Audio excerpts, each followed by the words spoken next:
5 seconds.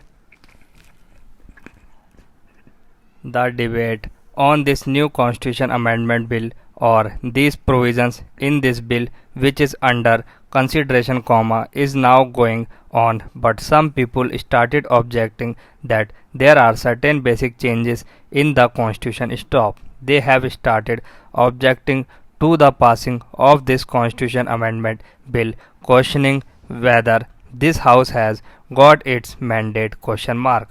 Let us discuss it on the basis of these points which have been raised by some honorable friends. My friends have aptly said that this house has got the mandate on the basis of the programs of the party given in 1971, I do not want to refer to all that but if in order to uphold the constitution, in order to work within the framework of this constitution, certain changes are made in order to give relief to the poorer sections. I do not know where is the conflict therein and where is the question of mandate that comes in. The mandate is there. The moment this house was elected, composed of 526 members, they have their burden duty to secure for the society justice, social, economic and political. This is envisaged under the bill. Para change. What are we going to do by this amending process?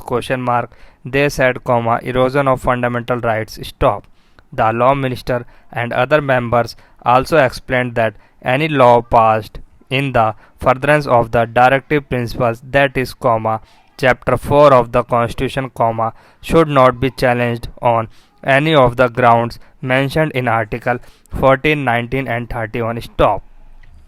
What are the things that are mentioned in the directive principles? The thing are betterment of the society, welfare of the people and in its totality, whatever is possible, that is to be done.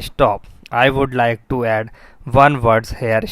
So far as these things which were not being done earlier are concerned, an attempt has been made to do them and also to see that the society marches forward both in the economic sphere and political sphere, and also to transform the society into an egalitarian society. Certain new clauses have been added for this purpose, which are laudable. But some persons have found fault with it. I do not know what is their argument.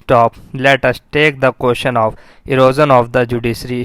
No powers of the judiciary have been curved. Semicolon, rather the powers of judiciary have been streamlined.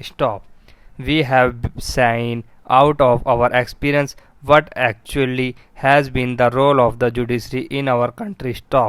One after the other, the judiciary tried to interrupt the constitution in a manner they wanted to do, and even by one judge's point of view, either in the High Court or Supreme Court, they wanted to uphold that their views were supreme and none else's.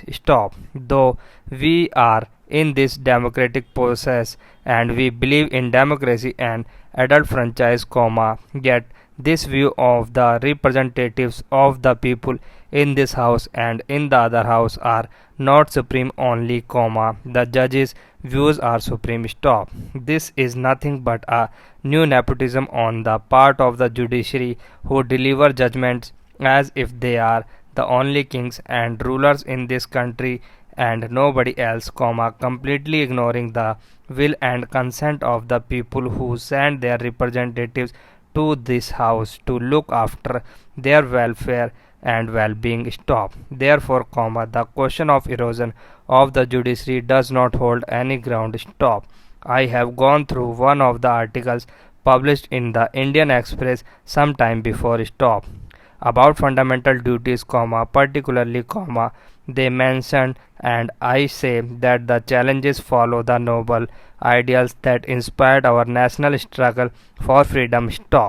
Our national leaders took part in the national struggle, and they aptly have said that there are certain fundamental rights and those rights, particularly referring to Article 14, 19 and 31 are, somehow or the other, being taken in view of the directive principles of the state policy of the Constitution. Stop.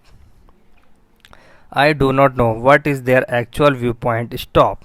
If their viewpoint is to stick to the law, that is the fundamental rights are fundamental rights, then those fundamental rights are for whom, those fundamental rights are for the so-called higher strata of the society, for the so-called haves and not for haves nots. Stop.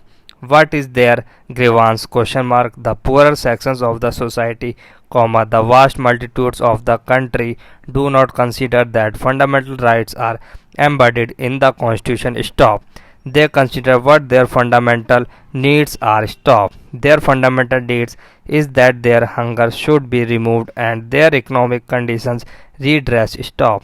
In view of these things, which one is to be given more weightage, the poor sections who are demanding better transformation of the society. Stop. The problem of the poor section are to be given more weightage. Stop. This position, in brief, seem to have shocked many people. Stop. With this view, these articles or constitutional changes which are under consideration, are welcome measures and ought to be framed. Stop. There is no doubt about it. Stop.